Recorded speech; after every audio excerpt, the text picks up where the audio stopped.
Hi students, welcome to today's video. Today we are going to start with fall through. Okay, fall through already you know. Fall through it is a situation which occurs in switch statement. Okay, so here I am showing you a program which we discussed already in the previous video. Okay, so this program will print the corresponding day according to the user's input. Suppose user is giving the input 4, it will print Wednesday. Okay, so the same program we discussed, weekday for the day number 4 is Wednesday. Okay, how it is printing Wednesday?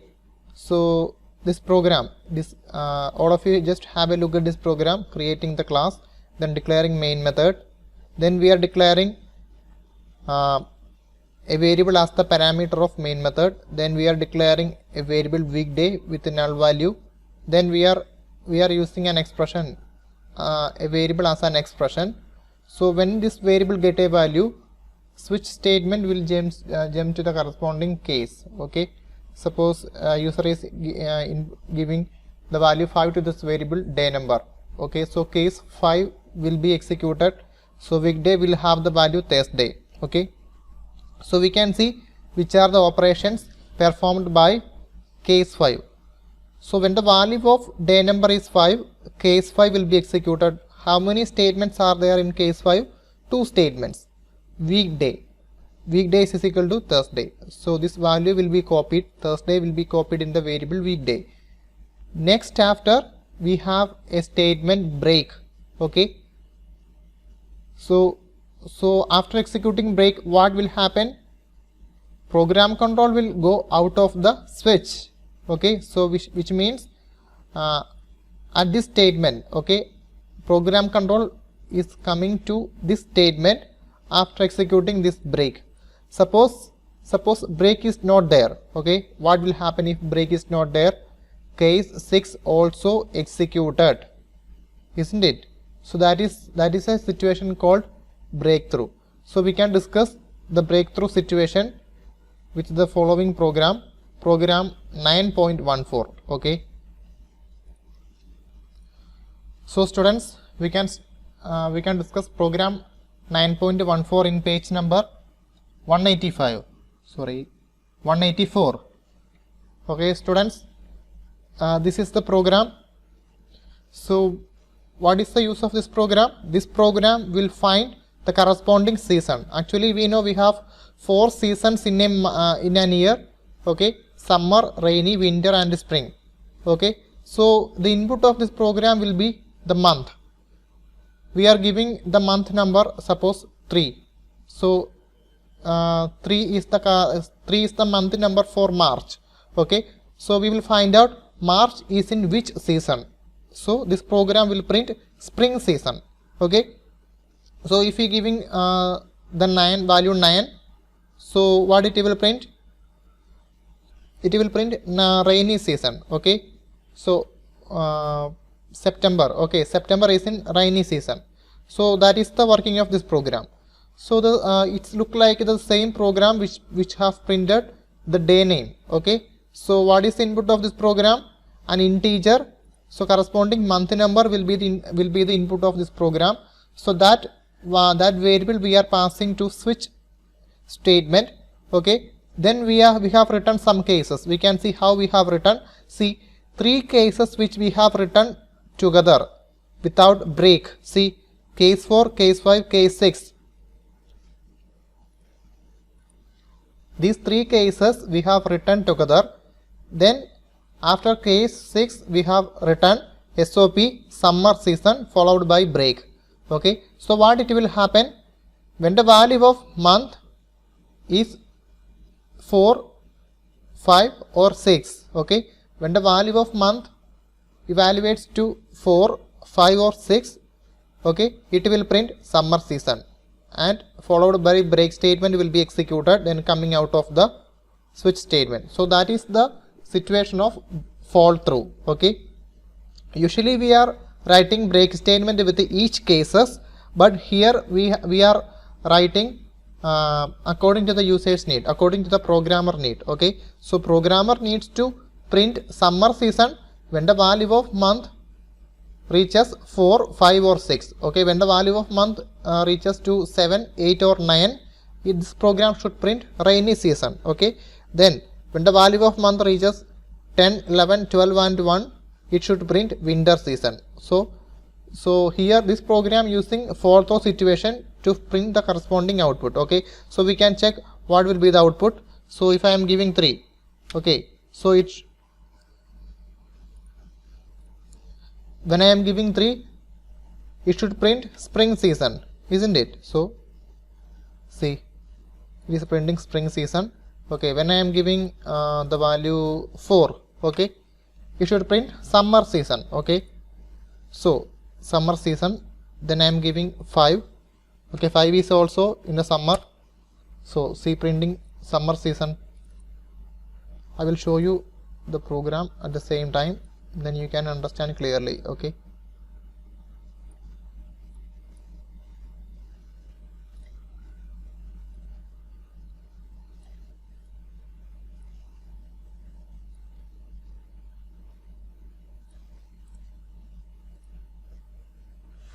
okay, 5. Okay, see, now we have given 4, it is printed summer, then we are going to give 5, so then also it will print summer.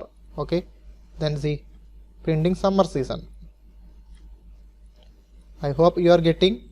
Okay, then we are going to execute one more time. This time we will give 6. Okay, so again the same output, summer season. So what is happening when the value of month is when the values of month are 4, 5 or 6, in all those cases it is printing summer season by the help of fall through situation.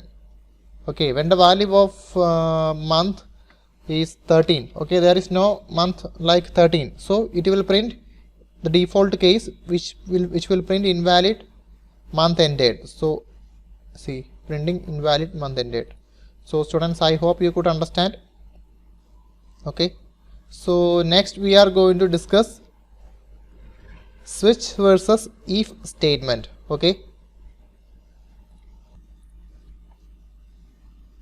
okay students, so we can compare switch and if statement. Okay, so in if statement, what will be the conditions?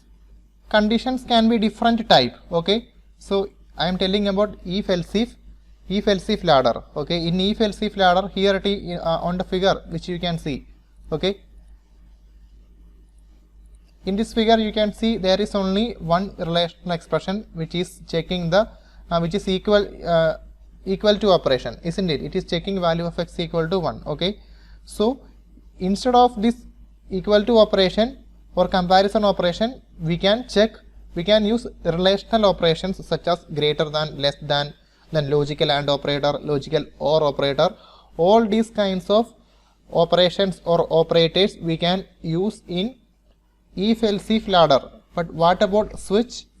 Only one comparison operation which is equal to. So that is the only one condition we can use in switch. Okay, so switch supports only equal comparison operation which is equals to, but if else if ladder supports relational expression then such as greater than, less than, then logical and, logical or, all these operators we can use with the switch statement. Okay, then what about the selection of the particular cases? So selection of the particular cases is based on the same operation which is equal to operation. Okay, then what about if else if ladder?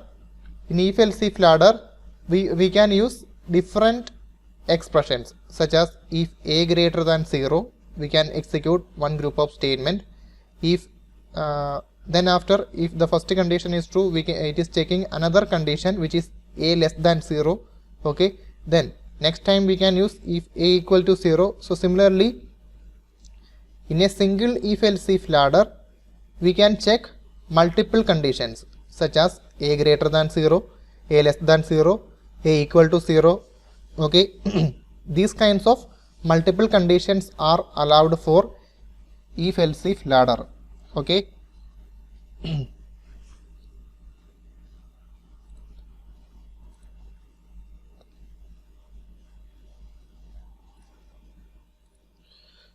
So students, the next difference between switch and if-else-if ladder is, for if-else-if ladder, the data type of this variable x can be anything. Okay, it may be floating point type, floating point, integer, okay, then character, then boolean, okay, let it be anything. But in the case of switch statement, okay, the possible data types for this variable are int, byte, short, then char. Okay, these are the 4 possible data types. No other data types are allowed as the data type of this variable, okay, for the switch statement. But for the if-else-if ladder, we can have floating point data types are floating point data type such as float and double, then all the integer data types such as byte, short, int, long, then character data type, boolean data type. So all these data types are allowed for the variable x. Okay, so that is the another difference. Okay, so these are the main difference between switch and if-else-if ladder. Okay,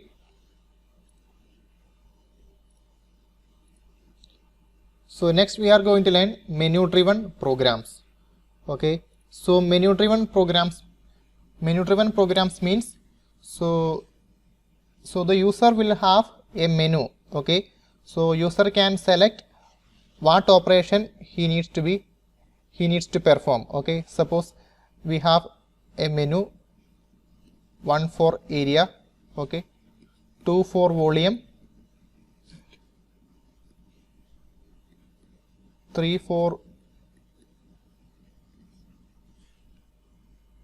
okay, let it be circumference.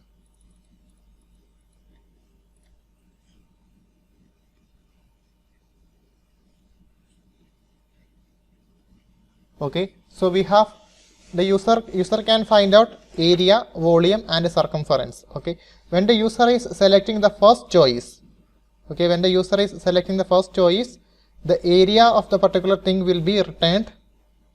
Okay, then when the user is selecting second choice, volume, this program will find out volume. Okay, if the user is selecting third choice, that program will find and will print the circumference. So this is known as the menu driven program.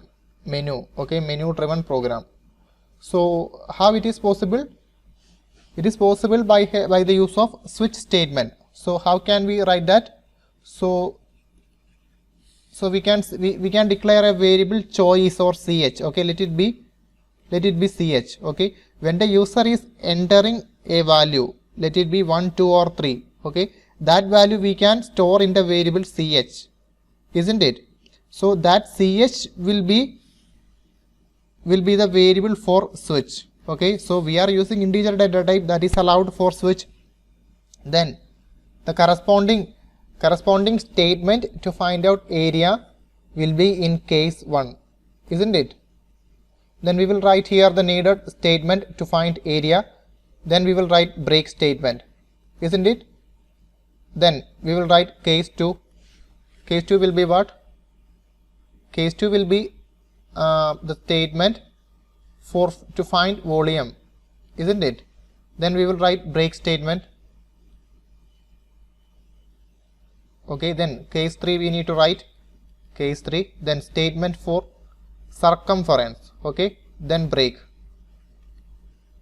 Then we can write this the default case also. When the user is selecting a value other than 1, 2 and 3, so default will execute. So we can print invalid. Okay, using SOP we can print invalid. Okay, see, then what is happening actually? When the user is selecting the first choice for area, so user is entering what type of value? An integer value. That integer value will be copied in the variable ch. Okay, that ch we are used for switch. So what is happening? User has selected the first choice, so case 1 will be executed. In case 1 we are writing the statements to find out area, so that statements will be executed and that will print the area, and break statement will be executed after executing break coming out of the switch. So if the user is selecting second choice, so case 2 will be executed. If he is selecting third choice, case 3 will be executed. If the user is selecting any another value other than 1, 2 and 3, default will be executed. So that is how menu driven program works. So we can discuss in detail with a program. So students, here is the menu driven program. So the menu is 1 for diameter, 2 for circumference and 3 for area. Okay, so you can have a look at this program. Okay, so here we are just importing the scanner class. Okay, means utility package to use the scanner class. Okay, why we need to use the scanner class? Because see, we need to here we need to receive the value of choice.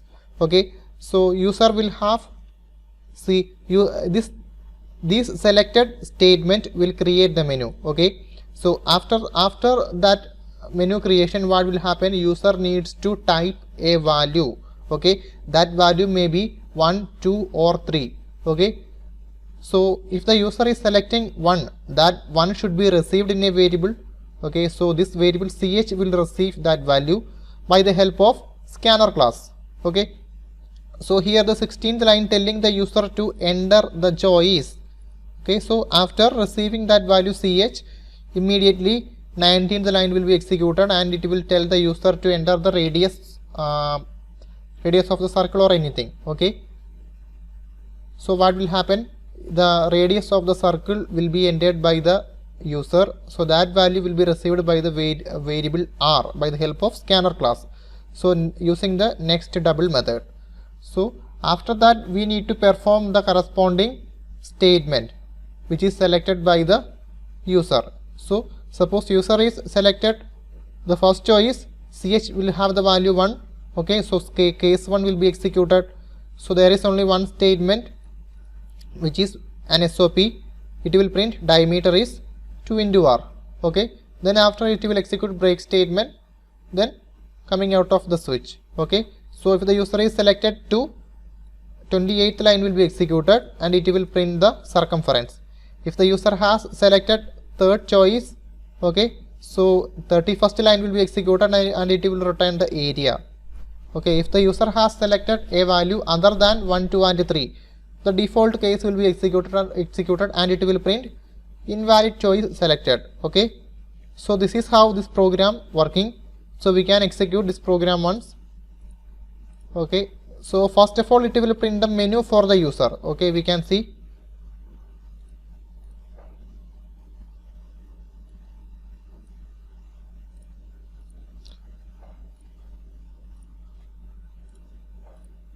So this program is printing the menu and asking for the value for choice. Okay, so user is going to select the first choice 1. Okay, so after clicking the enter key, it will print the diameter of the circle. Okay, so we can see what is happening. So see, after entering the first choice, so it is asking for the radius. So I am giving the value 4. Okay, see, it is returning the value diameter. Okay, so once again going to execute. So see, so here is the output now. So it has printed the menu. So asking for the choice. Now I am giving 2. Okay, second choice I have selected for circumference. Okay, then now asking for the value. Now I am giving the same value which is 4. So now it is printing circumference. So going to execute one more time. So now also asking to enter a choice. So I am selecting 3. Okay, so for area, so asking the radius, I am giving the same value 4. Okay, so it is printing the radius of the circle. Sorry, it is printing area of the circle which is 50. Okay, so we can see what will happen when we enter an invalid choice, which means a value other than these 1, 2 and 3. I am going to select 4. So there is no option for 4. Okay, so I am going to press enter key. Okay, see it is returning invalid choice selected. Okay, I hope you could understand.